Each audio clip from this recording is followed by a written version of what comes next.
It's just over 6 weeks now since a private detective called Daniel Morgan was found dead in a car park of a pub in South London. It was gruesome. He'd been killed with an axe. The police described the case as a sticker. In other words, it's one they just can't solve. For nearly 30 hours, they did hold for questioning Daniel Morgan's partner, John Rees, and two of Rees's relations. And, as you may have read, 3 policemen were also questioned, but they've been eliminated from the murder inquiry. With nothing else to go on, maybe you can help. Our film starts in Sydenham, South London. Daniel Morgan loved the drama of being a private eye.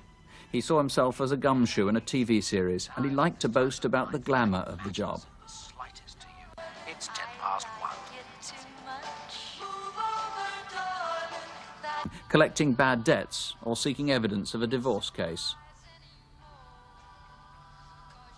But it did involve a lot of cloak and dagger work, and it could have made him many enemies.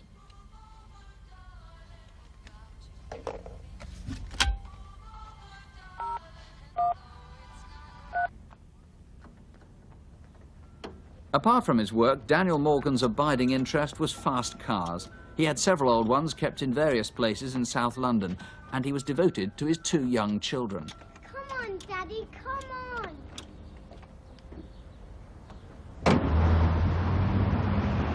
Daniel's colleagues describe him as a workaholic.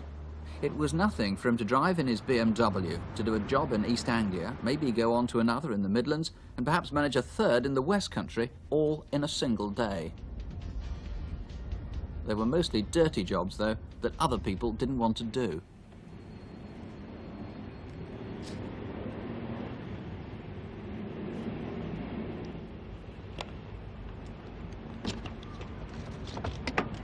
He specialised in what are known as motor snatchbacks, repossessing cars for which finance payments hadn't been maintained.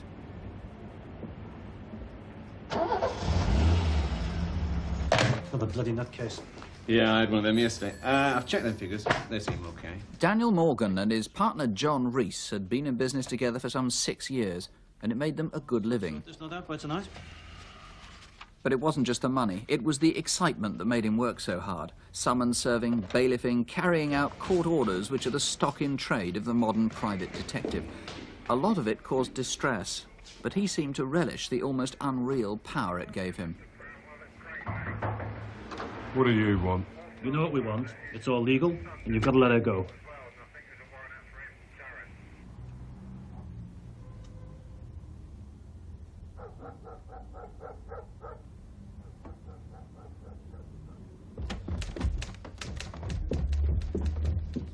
On the day before he died, Daniel left his office in High Street, Thornton Heath, at about 5 o'clock. He'd spent most of the day there, but police are anxious to know where he went for the next 2 hours.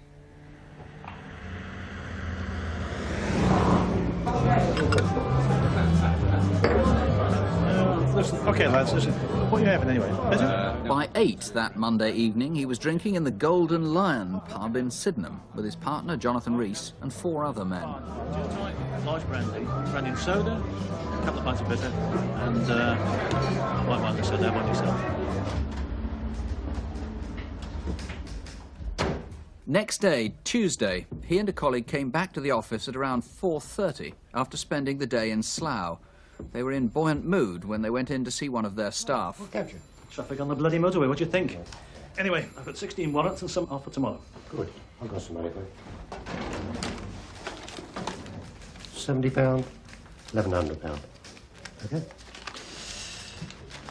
Right. At about 5:30, after making a few phone calls and with all the money in his pocket, Daniel left the office. He and John Rees had arranged to meet a contact later that evening, again in the Golden Lion. I'm off now, John. See you in the pub at 7:30. Okay? Yeah, okay, see you there.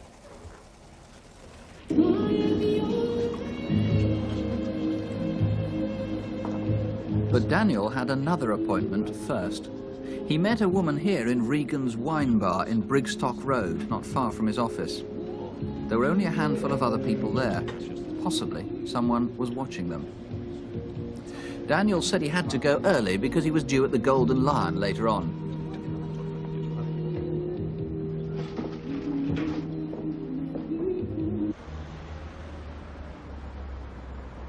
The couple left the wine bar shortly after 7. Was he perhaps followed from here?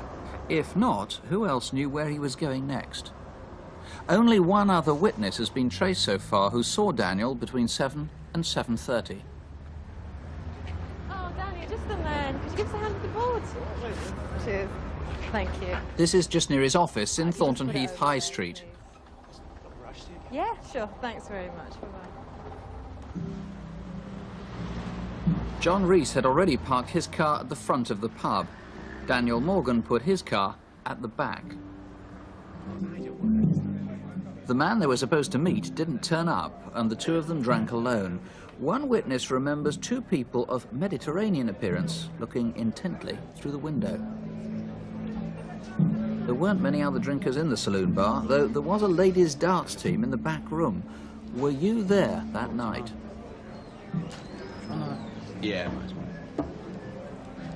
The barmaid at the Golden Lion remembers Daniel buying his last round. There we go, lad. Guess a white wine and soda, brandy and coke, and a couple of packs of crisps, yeah?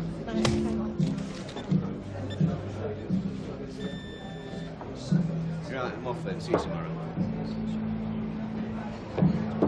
John Reese told the police he left to go to his car at the front of the pub at about 9 p.m.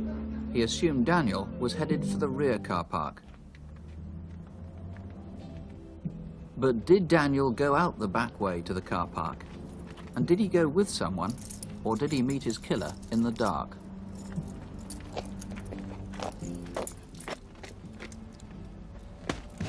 Close to his car, someone struck him from behind and then hit him 3 more times. Lying next to Daniel Morgan's body were the 2 packets of crisps, which police think were for his children.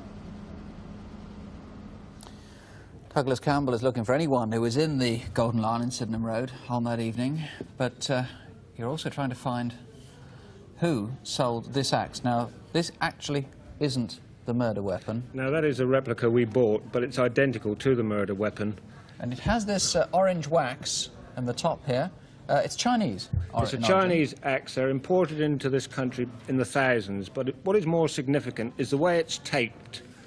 It's got 2 elastoplasts on the handle. As though to be gripped, like that. That's right, as if to assist the grip or to stop the perspiration from somebody's hands, allowing it to slip. I would ask anybody who saw that axe or sold it in the days leading up to the 10th of March, or who saw it with the plaster on it, to let me know. It might have been left in the back of a car or in a boot. Now, you have a photo in your possession. You're trying to trace the subject. Yes, we have a photo of a young lady. It came into our possession, and 6 weeks into the inquiry, we're still unable to identify her. She may be quite irrelevant, of course. Might have nothing to do with Danny Morgan at all, but I would ask the girl to come forward so at least we can eliminate her or know exactly who she is. And a watch was stolen. A Rolex watch was stolen from the deceased body. Right, identical to this one. It is a Rolex. Okay, you believe that somebody must know, even though this could have been a loner attack, you believe somebody either knows or suspects? Well, in all the major killer was. crimes, I feel that obviously there's the killer or the criminal, but there's always some other person who suspects that that person is responsible, and I would ask that person in this case to come forward to help us solve this brutal killing. All right, well, the number to call here is 01811 8055, 01811 8055, or you could call the Metropolitan Police at Sydenham on 01697 9212. That's 01 if you're outside London, 697 9212. Start and has been ever since.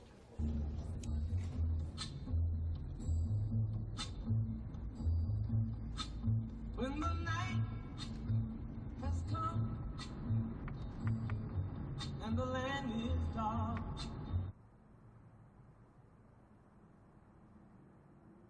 so I won't be afraid, oh I won't. Darling, stand by me.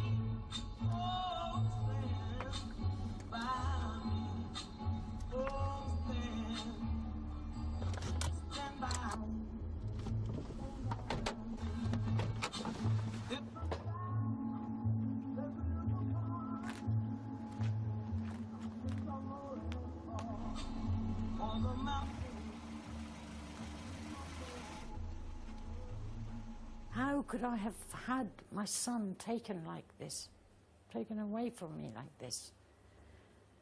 And what sort of people do this? It almost defies, the feeling defies description almost. It's cruel, it's evil, it's awful. He harmed nobody. Daniel was a good, honest, hard-working and a nice man.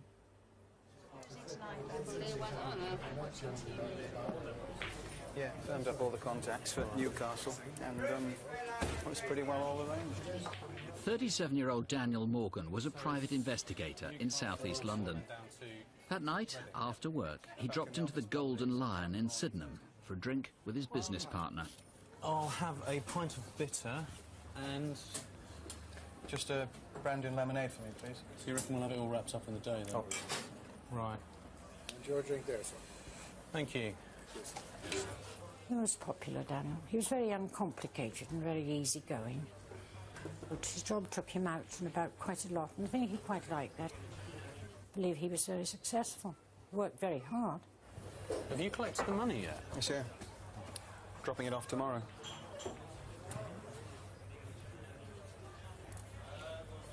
Fancy another one? I really ought to go soon.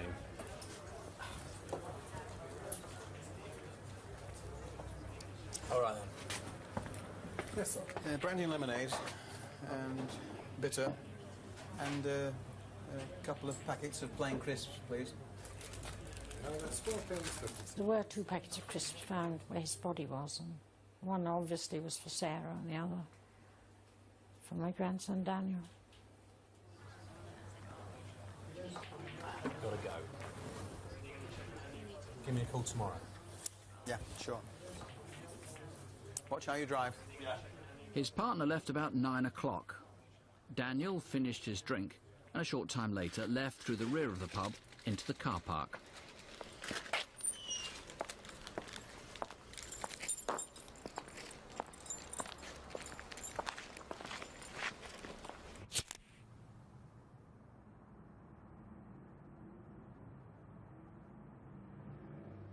At about 9:30, a large, pale-coloured car was seen leaving the pub car park.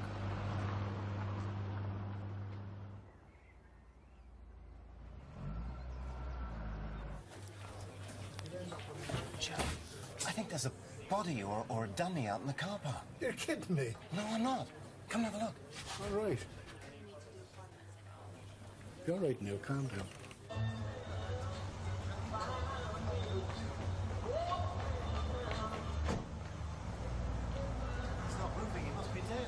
Oh, jeez.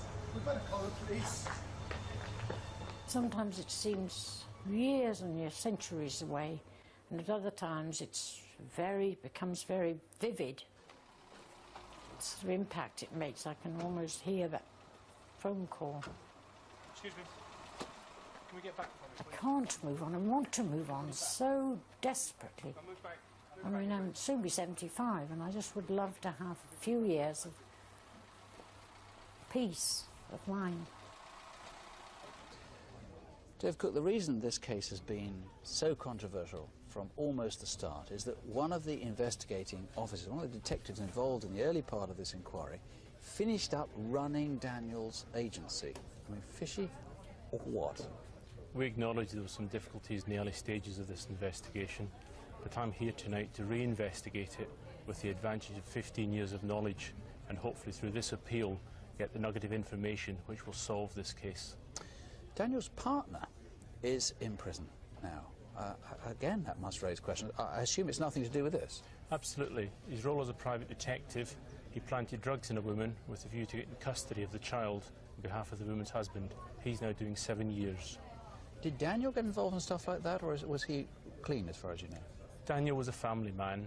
He may not have played by all the rules in his role as a private detective, but I certainly would never describe him as a criminal.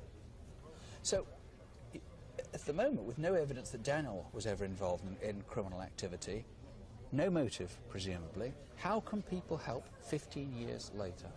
The Metropolitan Police have got a reward of up to £50,000 for any person...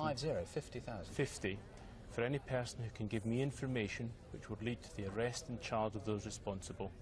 15 years on, there's someone out there who has a relationship with someone in the past. Their allegiance is now changed.